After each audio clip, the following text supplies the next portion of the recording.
നമ്മൾ ഭരണഘടനയുടെ 75-ാം വാർഷികം ആഘോഷിച്ചു. സർദാർ വല്ലഭഭായ് പട്ടേലിന്റെയും ബിർസ മുണ്ടയുടെയും 150-ാം ജന്മവാർഷികവും ഗുരു തേജ് ബഹദൂറിന്റെ 350-ാം രക്തസാക്ഷി ദിനവും ആഘോഷിച്ചു. വന്ദേ മാതരത്തിന്റെ 150-ാം വാർഷികം ഇപ്പോൾ നമ്മൾ ആഘോഷിക്കുകയാണ്. പാർലമെന്റിൽ കഴിഞ്ഞ ദിവസം പ്രധാനമന്ത്രി പറഞ്ഞ വാക്കുകളാണ്. കേൾക്കുമ്പോൾ നിഷ്കളങ്കമായി തോന്നുന്നുണ്ടല്ലേ? എന്തൊരു കരുതലാണ് ഈ സർക്കാരിന്. എന്നാൽ കാര്യങ്ങൾ അത്ര നിഷ്കളങ്കമല്ല.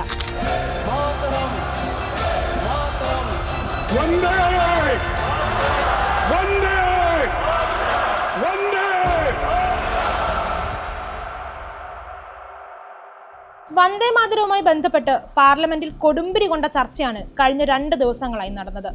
വന്ദേ മാതരത്തെ ഒരു തർക്ക വിഷയമായി കുറച്ചു നാളുകളായി BJP ഉയർത്തിക്കൊണ്ടുവരുന്നുമുണ്ട്.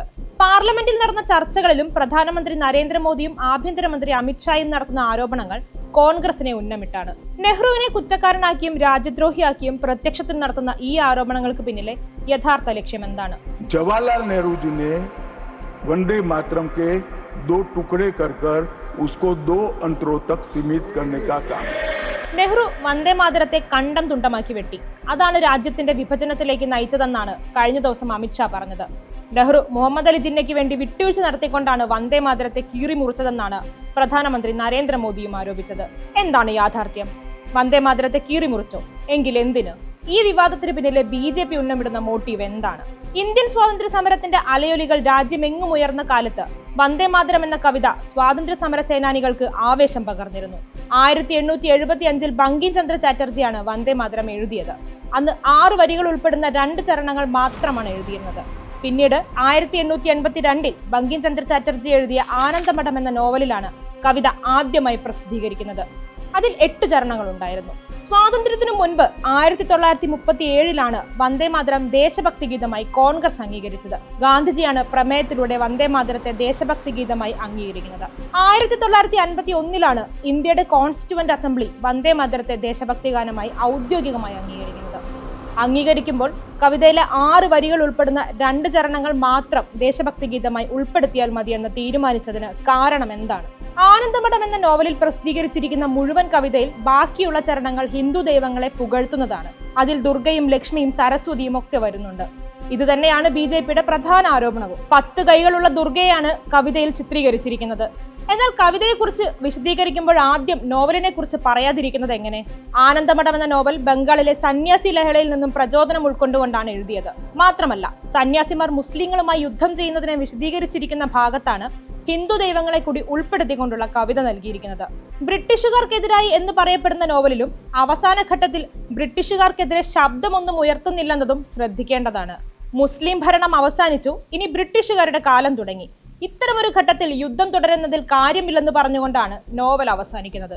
അതുകൊണ്ട് തന്നെ വന്ദേ മാതരത്തിലെ ഹിന്ദു ദൈവങ്ങളെ കുറിച്ച് പ്രതിപാദിക്കുന്ന വരികൾ ഇന്ത്യയുടെ മതേതര സ്വഭാവത്തെ തകർക്കുന്നതാണെന്ന് കൃത്യമായ ബോധ്യത്തിന്റെ പുറത്താണ് കോൺഗ്രസ് പ്രമേയം പാസാക്കുന്ന വേളയിൽ അന്നുണ്ടായിരുന്ന കമ്മിറ്റി ആദ്യ 2 ചരണങ്ങൾ ഉൾപ്പെടുത്താമെന്നും ബാക്കിയുള്ളവ ഒഴിവാക്കാമെന്നും തീരുമാനിക്കുന്നത്. വന്ദേ മാതരത്തിലെ വരികൾ ഒഴിവാക്കുന്നതുമായി ബന്ധപ്പെട്ട് അക്കാലത്ത് വലിയ ചർച്ചകൾ കോൺഗ്രസിനകത്തും നടന്നിരുന്നു. ഈ കവിതയെ അതിന്റെ പൂർണ്ണാർത്ഥത്തിൽ തന്നെയായിരുന്നു സുഭാഷ് ചന്ദ്രബോസും ഗാന്ധിജിയും കണ്ടത്. ഗാന്ധിജി പറഞ്ഞത്, ആരെങ്കിലും ഈ കവിതയുടെ വരികളിൽ പ്രശ്നമുന്നയിക്കുന്ന പക്ഷം അത് പൊതുവേദികളിൽ ചൊല്ലരുത് എന്നാണ്. അത് മതേതര കാഴ്ചപ്പാടിന്റെ അടിസ്ഥാനത്തിലുള്ള പരാമർശമായിരുന്നു. കവിതയിലെ ഹിന്ദു ദൈവ പരാമർശങ്ങൾ കാരണം മുഹമ്മദ് അലി ജിന്നയും മുസ്ലിം ലീഗും വന്ദേ മാതരത്തെ എതിർത്തിരുന്നു.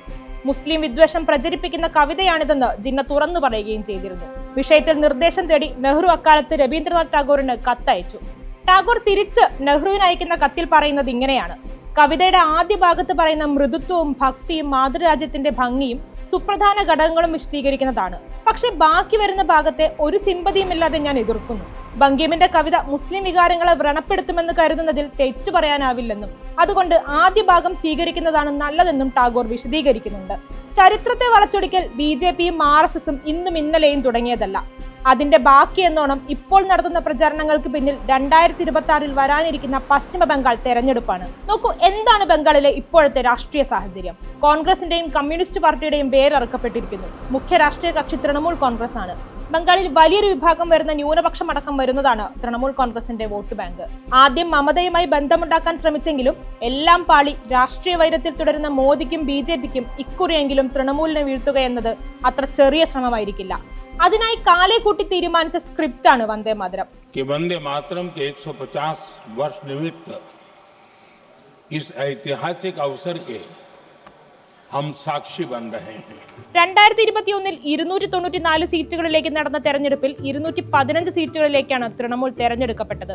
77 സീറ്റുകളിലെത്തിയ BJP പ്രതിപക്ഷവുമായി. ചരിത്രത്തിലാദ്യമായി ഇന്ത്യൻ നാഷണൽ കോൺഗ്രസിനും ഇടതുപക്ഷത്തിനും ഒരു സീറ്റ് പോലും ലഭിച്ചില്ല. മമത മുസ്ലിം പ്രീണനം നടത്തുന്നുവെന്ന വർഗീയ ചീട്ടെറിഞ്ഞുകൊണ്ടാണ് ബംഗാളി ഹിന്ദുക്കൾക്കിടയിൽ BJP തെരഞ്ഞെടുപ്പ് പ്രചാരണം നടത്തിയത്. ഇക്കുറി ബംഗാളിൽ പ്രചാരണം നടത്താൻ അതേ മണ്ണിൽ പ്രവികൊണ്ട വന്ദേ മാതരത്തെക്കാൾ മികച്ച ആയുധം അവർക്കിനി കിട്ടാനുണ്ടോ?